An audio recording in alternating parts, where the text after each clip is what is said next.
Hey, what's up, guys? Mark Conley from Daily Soccer Skills, and today I'm responding to an email I got from a concerned parent who wrote in with the question of, how do I help my kid know when to take kids players on 1 versus 1, meaning when to dribble versus when to pass. I think that was where her question was coming from. Anyways, she said that she got an evaluation back from her coach, and the coach was saying that she's got great skills, all the techniques, but sometimes makes the wrong decisions in certain areas of the park. And so I just want to spend a moment on that because it's a very complex question, because there's literally like 1,000 answers to that. But the way when I explain this to, say, like little kids, like we're talking 8, 9, 10 years old, this is how I explain it to them.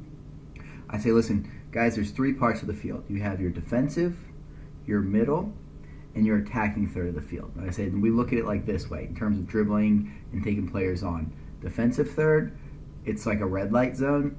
Middle, it's like a yellow light zone. And then offensive is like a green light zone, meaning that's when I want you to go and take your chances. So, but let me just give a little bit more of a perspective on that, because it's not uniform. Like just because you're in the defensive third doesn't mean you should never take a player on. A lot of times, you'll have 2 forwards that are 1 or 2 forwards, or maybe a midfielder that are trying to close you down as a center defender. And if you take your touch and you break that line, and you kind of take those guys out of the equation and you distribute the ball, like, yeah, you didn't really dribble them 1v1, but you took an extra touch to kind of get through the line and then distribute the ball. So that's perfectly okay, and it was actually the right move versus trying to play out of it. You are playing out of it by breaking the line on the dribble and then distributing. Okay, so that would be one example in that zone.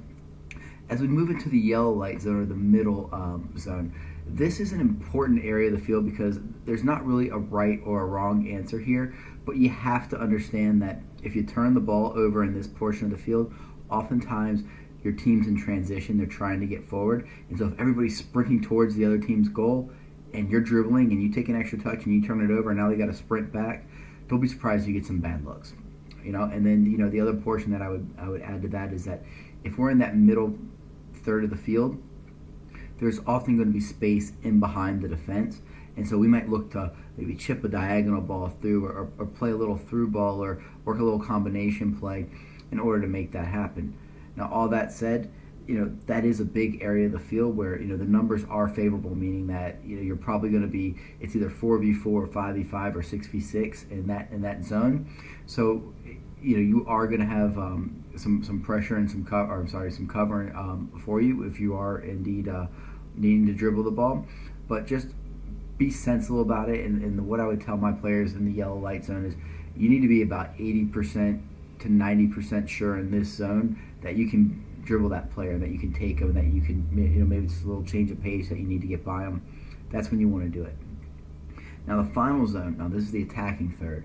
So this is the green light zone, and ironically, this is the area where you have the lowest probability, but I give you the highest percentage. And the reason being is that oftentimes you need those extra touches to, say, create space to get a shot off, to invite the defense to come collapse on you, so then you can distribute to somebody else making a run through.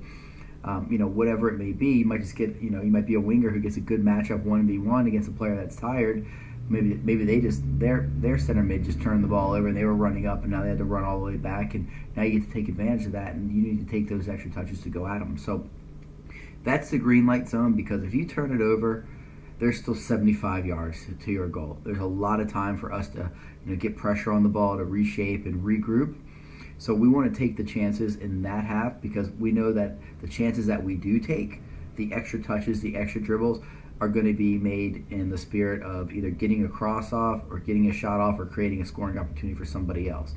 So they're high percent. I mean, it's risky, but it's high percentage, high risk, high reward type of deal. Middle of the field, again, that's the yellow light. You want to be 80 to 90% sure that what you're going to try to do, it's not for you. You're not just being selfish and wanting to take extra touches and just carry the ball for no reason, but that you've got a method, that you're trying to break a line, you're trying to create a through ball for somebody else. So, if there's nothing else on, that's when you would do that.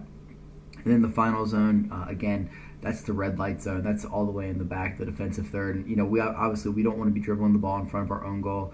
If somebody steals it from us, they're right in 1v1 with our goalkeeper, and that's a rough spot to be.